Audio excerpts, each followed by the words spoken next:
Hey everyone, Scott from Drive and Review again. Just thought I'd put together a quick video showing my my '96 Mustang GT.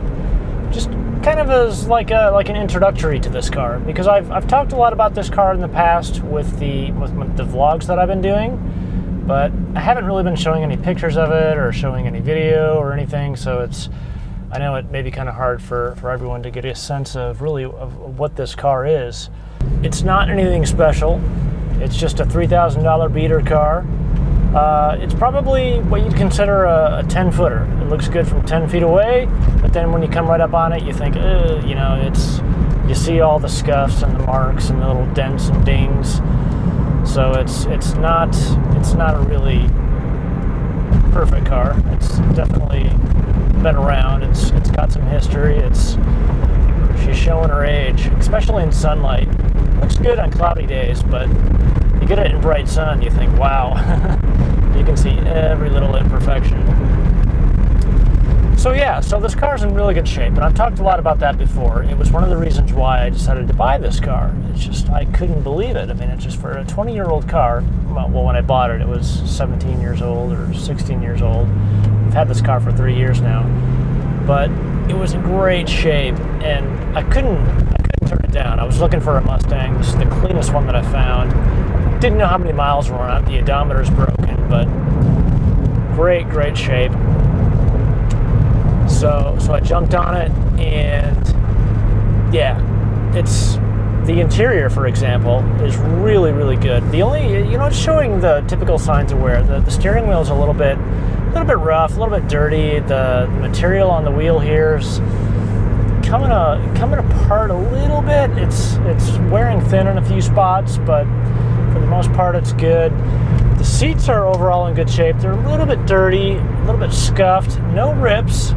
There is one small tiny little cut in the driver's seat, but other than that, they're tight. I mean, it's in really good shape.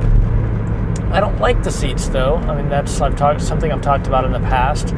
A little bit too squishy, a little bit too slippery. This material is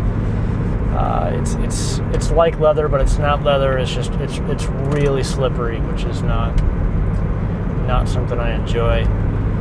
The rear seats, though, great shape.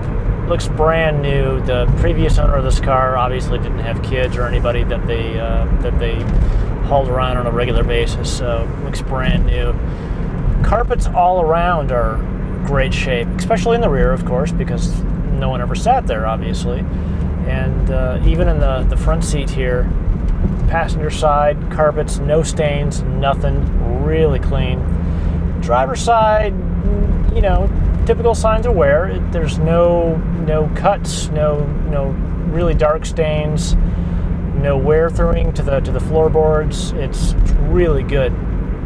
So yeah, probably the thing that I don't like the most, the thing that is worn out the most, is this seat belt. For the driver's seat belt, it's the, I don't know what you call it, but the retractor element where you unhook it, and then it's supposed to retract down into its little module there. That's all wore out. So when I unhook it, it doesn't go back down where it's supposed to go. So every time I get in and out of the car, it just flops around, and it just doesn't really.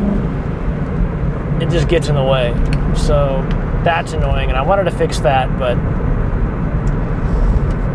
nobody's making replacement parts for that. Of course, I could go to a salvage yard and put a piece in there, but this car is just, I don't want to deal with it. It works good for what I use it for, which is essentially a toy, driving it a few times a week. So that's all good. So interior, fantastic. Typical signs of wear, which you'd expect, so no issues there. The exterior, on the other hand, as I was saying, it's a 10-footer. It looks good from 10 feet away. But you get right up on it, you can see the fading paint. The rear bumper is where it's showing the most. Right along the top edge there, it's starting to fade pretty good. And when you open up the trunk, and you can see all that unfaded paint on the inside there, it becomes really apparent that the paint is starting to fade on the top edges of this car. The roof and the hood aren't so bad yet, but It's getting to be that way, especially here in California when it sits out in the sun all day. Right now it's a little bit overcast with the marine layer coming in off the ocean, but for the most part it's sunny always here in San Diego. Other than that, the wheels are in good shape. This car has got the 16-inch alloy wheels, the painted wheels, I'm not even sure they're painted, they're just finished like in a silver color. They look really plasticky and cheap, and this car is plasticky and cheap, so I can't really complain about that. For the 97s and 98s, Ford actually did a machined finish on the front face of these wheels, and then painted the inserts kind of like a dark gray color, which looked really nice. This car doesn't have that, but oh well, can't complain. Anyway, I just wanted to give you just an introduction to this car, an official introduction to this car, just so you know what I'm talking about when I do these vlogs. And I hope this little video helps put everything in context. Thanks for watching, and I'll catch you next time.